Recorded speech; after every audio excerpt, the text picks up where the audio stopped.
Savannah. I'm Dex's partner and I'm Ryker's mum, who you met at the move over the last weekend at camping. Sorry I couldn't be there. I know Dex told you all that I kind of run a bit of a mini farm, sort of homestead. So I just wanted to show you guys what I do. So I have some chickens. And usually these guys are free ranging in the garden as well, but we've just put some grass seed down because their favourite tree is grass, which is evidently destroys the garden. So they're in their run for a while until we get some more grass back. But yes, these are silkies and showgirls, and the showgirls are one of the more rarer breeds that I do breed, and they hatch their own, so there's a few little babies running around. I collect their eggs daily, and then we either eat them or hatch them. Shall I show them inside? Yeah. Door's a bit stiff from the weather, but...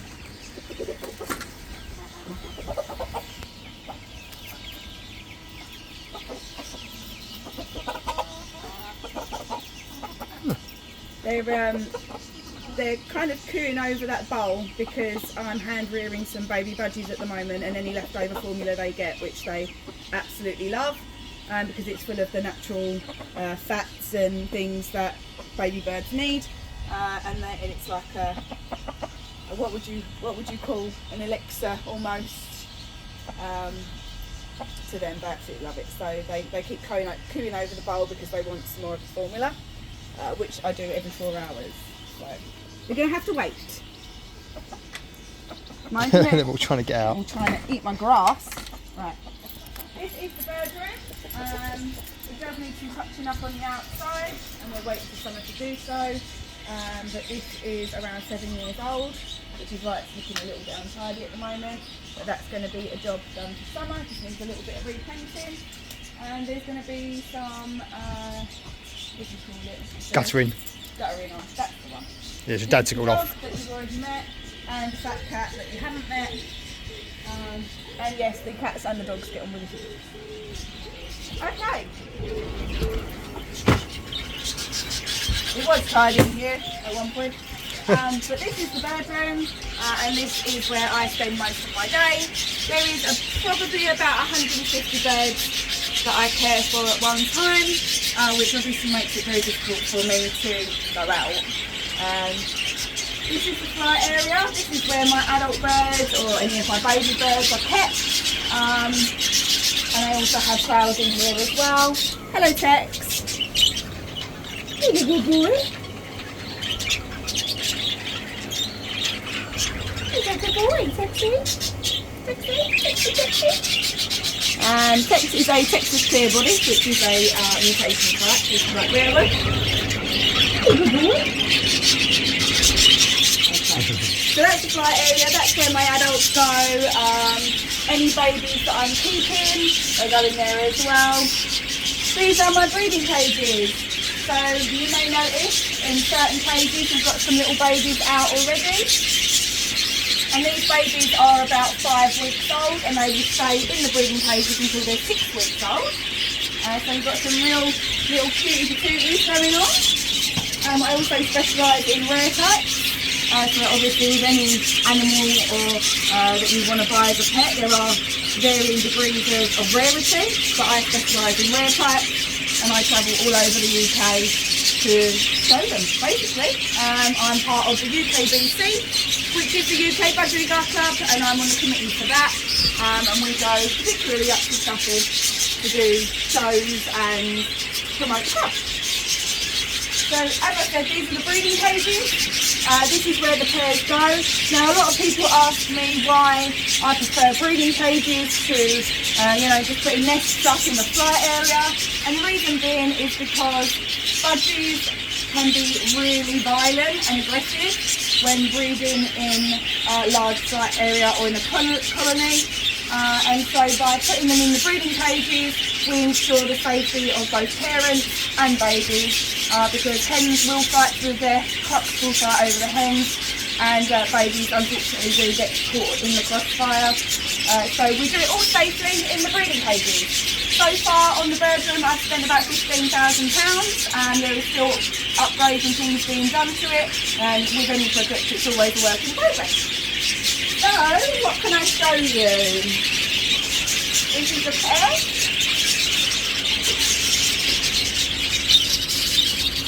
And these are some babies. This one is about 6 days old, 7 days old. His eyes have just started to open. And a lot of people ask me, oh my gosh, you're handling the babies, does mum not mind? I'm in here all day, every day, apart from today, because Dexter's been very nice to actually do the bedroom for me today. So I get a day off. Otherwise, it's 6 hours a day, every day. Christmas days, birthdays, I don't go on holidays. I'm really hoping to be able to come to the next moot, which is, I keep forgetting the name. Dinner's moot. Dinner's moot. I'm really hoping to be able to come to that, because 3 days I can manage. I can just do extra water and food and stuff. But 4 days is kind of pushing it a little, so that's why I didn't come to this one. But basically the mums know that I'm not a threat. Mum's looking at me at the moment with the baby in my hand. Babies aren't shouting or screaming, they're quite happy to be handled.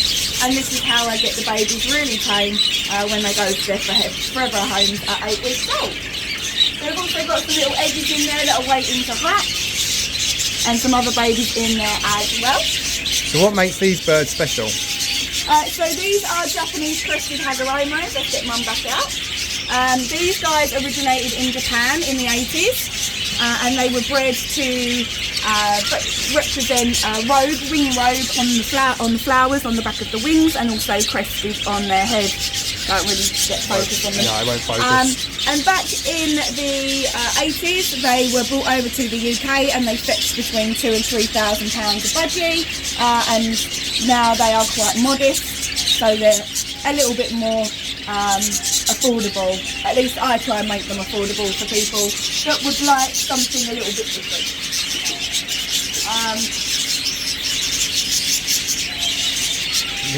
Fluffs. Usually my nests aren't this messy, but this hen doesn't like to keep in any substrate. So we have to go in and refill the substrate.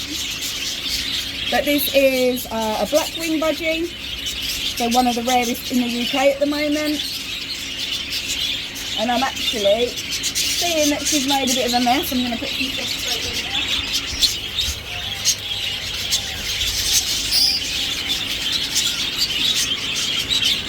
Move these babies over. Right. There we go. I'm going to do some more bedding because your mum...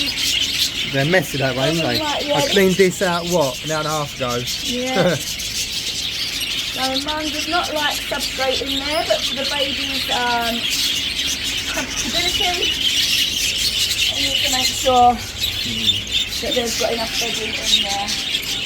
Which you will take out in the next hour. Yeah. There we go. Whilst that's doing that, I'll show we've got these vents all over the place. So these are obviously the ones that suck up the dust. There's vents in the flight, there's vents on the outside, lots of ventilation, lots of fans. So now they've got more bedding, and they're going to be comfortable for the next 2 hours before I have to go back in and refill it. We have got some babies that are already out, as you can see, all varying ages. They usually sledge about 4 to 5 weeks, and they stay in here until they're 6 weeks. We've got some babies in there.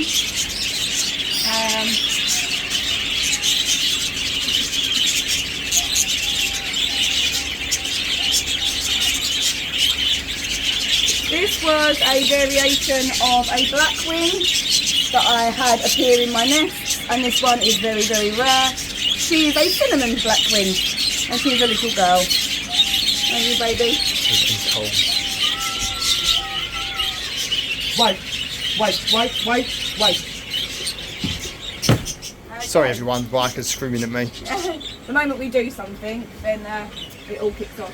Alright, so these cages here, these big cages on either end, these are my nurseries, and this is where the babies go when they reach 6 weeks old, and they usually stay until they're 8 weeks old, so only 2 weeks in these cages, because I tend to sell the babies at 8 weeks and then they go to their favourite homes. Sometimes I'll have a large order, so I've just had a large order of 10 come in. So there's 8 babies in this cage for one lady, and another 2 will be going in shortly. And then they'll be arranging courier because they go all over the UK. These are babies that I'm hand rearing at the moment, as unfortunately with any animal, breeding them doesn't always come without issues. So unfortunately the parents abandoned them, and so now I am hand rearing them every 4 to 6 hours. So first thing I do when I wake up, and last thing I do when I go to bed. These are also babies that I hand reared. If they're going to be, they've just had a spray. There we go. So they look a little bit wet. But this is one of my hand reared babies. As you can tell, they are very, very tame. Nope. Still fly. But this one is about 6 weeks old. So they are fully human orientated. Still like to explore. These guys are still being hand fed, but they are starting to wean off now. And there is 3 of them, all of the same. There we go. This is another brother. Here, baby. Hey! There we go. So once these are weaned, these guys will be available to go to their forever homes, which I've already got people lining up for. Very quickly, it's been over 10 minutes. Can we have a quick chat about what you normally do with all these? Yes, so these are quail eggs. So as I said briefly before, we've got a nice vacuum cleaner in the way. As I said briefly before, I do like doing a bit of homesteading. So I will actually grow my own quail. I will hatch them myself. I will grow them. They will be cold. They will be butchered, and then they will be eaten by us or for other animals that we have on the property. Dexter's got ferrets. So a lot of the time, if I don't have enough quail to really make a meal, the ferrets are more than happy to oblige. I also hatch them to grow them out and keep them for my breeding stock, or I sell the eggs for other people to hatch themselves, or we eat the eggs and they make fantastic omelettes. My They are dad amazing. is all over that. They almost come out like a cake omelette. It's really strange but phenomenal. So that's where these are sitting here. So I collect the eggs every day. They get put into these containers, and then every night, well I say every night, I've missed it for the last couple of nights, they get sorted and packed and then sold, or whatever I decide to do with them. You also notice that I've got some eggs here, which are budgie eggs, and they are infertile budgie eggs.